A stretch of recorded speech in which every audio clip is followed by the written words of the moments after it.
আসসালামু আলাইকুম, সবাই কেমন আছেন? আমি ডক্টর মোহাম্মদ হাসিবুর রহমান। আমি পেশায় একজন চিকিৎসক, অ্যানেস্থেশিয়া বিশেষজ্ঞ। তো আজকে আপনাদের সাথে আমার ছাদ বাগানের আঙ্গুরগুলো দেখাবো। আপনারা যে জাতটি দেখতে পারতেছেন সামনে, এটা হচ্ছে রেবেকা সিডলেস ভ্যারাইটির একটা আঙ্গুর।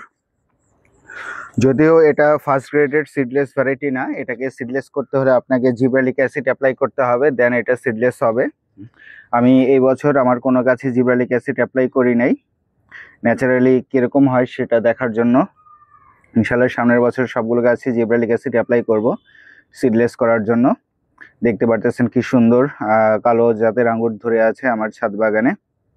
এই জাতটা সংগ্রহ করেছিলাম মিথুন নন্দী দাদার কাছ থেকে। মিথুন নন্দী খুব সম্ভবত আমার বাগানে 2020 সালের দিকে এটা পাঠিয়েছিল। সামনে যে জাতটা দেখতে পারতেছেন এটাও অ্যানিগমা, এটাও এই বছর প্রথম ফলন। আপনার যে দুইটা জাতের ফলন দেখাচ্ছে এই দুইটাতেই এবছর প্রথম ফলন এসেছে। অ্যানিগমাতে যদিও প্রথম বছরে 2021 সালের দিকে ফুল এসেছিল, কিন্তু সেটা ঝরে যায়। এরপরে নানাবিধ কারণে এই দুইটা জাতে ফল ধরানো সম্ভব হয় নাই। এবছর মাশাআল্লাহ দুইটা গাছে খুব সুন্দর ফলন এসেছে। তো আজকে আমরা এই দুইটা জাতের আঙ্গুর হারভেস্ট করে নিব। হারভেস্ট করার আগে আপনাদেরকে আগে ভিডিওটা দেখালাম। অনেকে আবার কমেন্ট করে যে গাছে থাকা অবস্থায় দেখাইলে ভালো হতো, সেই জন্য সম্পূর্ণ ভিডিও করা। দেখতে পারতেছেন কি চমৎকার ভাবে বাতাসে দোল খাচ্ছে আঙ্গুরগুলো। এটা হচ্ছে রেবেকা সিডলেস জাতের আঙ্গুর। এই আঙ্গুরটা এতটাই মিষ্টি কল্পনার বাইরে। আমি আরেকটু বলি, আঙ্গুরের মিষ্টতা পেতে হলে অবশ্যই আপনাকে গাছে পাকাতে হবে, এবং আপনি যত বেশি পাকাবেন তত বেশি মিষ্টতা হবে। যদিও এদের ব্রিক্স মান অনেক কম এসেছে। ব্রিক্স মান আমি পরীক্ষা করেছিলাম, এদের ব্রিক্স মান 15 করে এসেছে এই বছর। যেহেতু টানা বৃষ্টি হচ্ছে, ব্রিক্স মান একটু কম আসবে, এটা কিছু করার নাই। ব্রিক্স মানটা সবসময় বেশি দেখায় যখন আপনি মাটিতে রসের পরিমাণ কম থাকবে, বৃষ্টি হবে না, তখন ব্রিক্স মান খুব কম থাকে, বেশি আসে।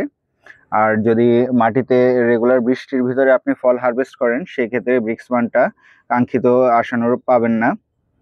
যদি এটার ব্রিক্স মান 15 দেখাচ্ছে, তারপরে এগুলো অনেক মিষ্টি।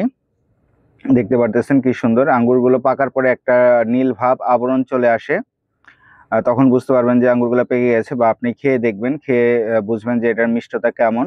যদি মনে করেন যে না এখন সবগুলো আঙ্গুর মিষ্টি হয়ে গেছে, তখন আপনারা এগুলো হারভেস্ট করে নিতে পারবেন। এভাবেই সাধারণত আমরা হারভেস্ট করে থাকি।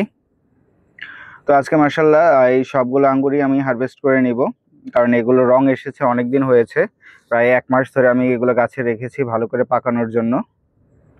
এখন যেই আঙ্গুরটা পারতেছি এটা সবচেয়ে বড় থোকা।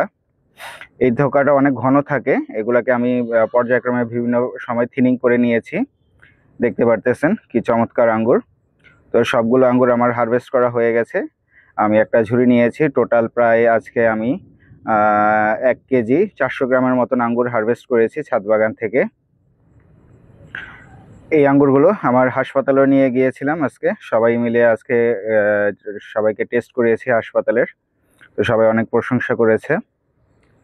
তো আজকের ভিডিও এই পর্যন্তই। সবাই ভালো থাকবেন। খোদা হাফেজ। আসসালামু আলাইকুম।